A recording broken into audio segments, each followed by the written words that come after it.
नमस्कार दोस्तों, SBI PO 2019 का फॉर्म आ चुका है और हर साल एसबीआई में कम से कम 20 लाख बच्चे इस फॉर्म को भरते हैं।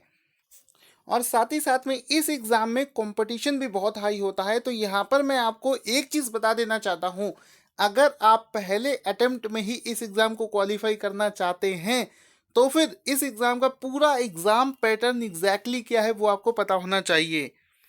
तो दोस्तों, इस वीडियो में मेनली हम लोग दो चीज़ों के ऊपर बात करेंगे कि पूरा एग्ज़ाम पैटर्न क्या है। दूसरी चीज़, इस एग्ज़ाम की तैयारी के लिए जितने भी कोचिंग के नोट्स और जितनी भी बेस्ट बुक्स होंगी, जो कि आपको हो सकता है हज़ारों रुपए में मिलती होंगी, लेकिन यहाँ पर आपको फ्री ऑफ कॉस्ट प्रोवाइड कराऊंगा जो भी इस वीडियो को पूरा देखेगा। तो यहाँ पर आपको बता देता हूँ यहाँ पर क्या हम सीखेंगे। सबसे पहले एसबीआई पीओ का एग्ज़ाम पैटर्न क्या है, तो यहाँ पर देख लेते हैं। यहाँ पर सबसे पहले ये समझना है कि ये जो एग्ज़ाम है ये 3 स्टेज में होता है, यानी कि स्टेज 1 में आपका प्रीलिम्स होगा, उसके बाद में आपका मेंस होगा और तीसरे नंबर पर होगा आपका ग्रुप डिस्कशन और इंटरव्यू। तो यहाँ पर जो आपका प्रीलिम्स होगा इसके मार्क्स ऐड नहीं किए जाएंगे आपके फाइनल सिलेक्शन में। आपका जो सिलेक्शन है वो 2 स्टेजों पर डिपेंड करता है। जो यहाँ पर एसबीआई पीओ का मेंस एग्ज़ाम होगा वो, और आपका जो जीडी और इंटरव्यू होगा, इन दोनों के मार्क्स ही डिसाइड करेंगे कि आपको सिलेक्शन देना है या नहीं देना है। क्योंकि यहाँ पर सबसे पहली स्टेज है प्रीलिम्स, तो हम प्रीलिम्स के बारे में बात कर लेते हैं, तभी हमें मेंस देने को मिलेगा। जो यहाँ पर प्रीलिम्स का पेपर है हमारा, जिसका पैटर्न आप यहाँ पर देख सकते हैं नीचे। प्रीलिम्स के पेपर में 100 क्वेश्चन होंगे जो कि 100 नंबर के होंगे, और इस 100 क्वेश्चन को 100 नंबर को हमें 1 घंटे में करना होगा। कितने? 60 मिनट, या कह सकते हो 1 घंटे में हमें इस पेपर को करना होगा। अब इसमें क्या क्या पूछा जाता है? इंग्लिश का पेपर होगा, न्यूमेरिकल एबिलिटी और रीजनिंग, ये 3 चीज़ें प्रीलिम्स में पूछी जाती हैं। साथ ही साथ में यहाँ पर देख सकते हैं कि इस पूरे प्रीलिम्स के लिए जो 1 घंटा मिला हुआ है वो अलग अलग 20-20 मिनट के 3 सेक्शन में डिवाइड कर रखा है। यानी कि 20 मिनट मिलेंगे आपको ये सॉल्व करने में। आप दूसरे पेपर को तब तक अटेम्प्ट नहीं कर पाएंगे जब तक कि 20 मिनट यहाँ पर ना बिता ले। उसके बाद में अगला 20 मिनट यहाँ पर, और उसके बाद में अगला 20 मिनट यहाँ पर। ठीक है, तो अलग अलग यहाँ पर टाइम दिया गया है, आपको एक साथ पूरा टाइम नहीं मिलेगा। दूसरी चीज़, यहाँ पर एक बहुत बड़ा चेंज किया गया है, वो समझना आपके लिए ज़रूरी है, जो कि अभी तक के पेपर से डिफरेंट है। इस बार एक नया चेंज ये किया गया है कि पिछली बार तक ये जो सेक्शन वाइज होता है, ये जो प्रीलिम्स का जो कट ऑफ बनता था वो सेक्शन वाइज कट ऑफ भी बनाया जाता था। इस बार सेक्शन वाइज कट ऑफ नहीं बनाया गया है। आपको पूरी जो ओवरऑल कट ऑफ है, यानी कि इन तीनों को मिलाकर जो स्कोर बनेगा उसका एक कट ऑफ बनेगा, उसी बेसिस पर आपका प्रीलिम्स क्लियर होगा।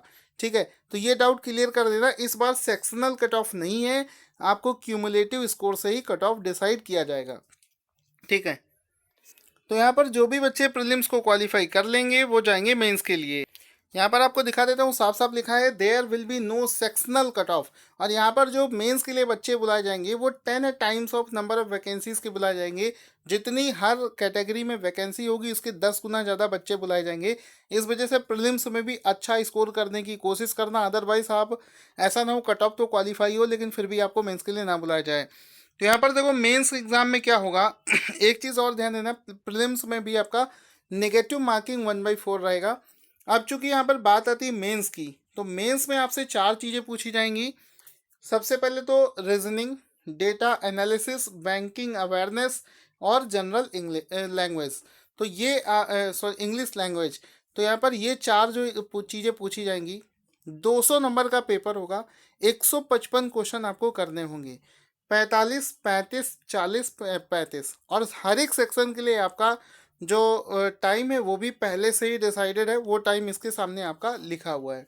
ठीक है, प्रीलिम्स के बाद में ये जो मेंस है इसमें आपको अच्छा स्कोर करना है, क्योंकि इसी बेसिस पर आपका सिलेक्शन होगा।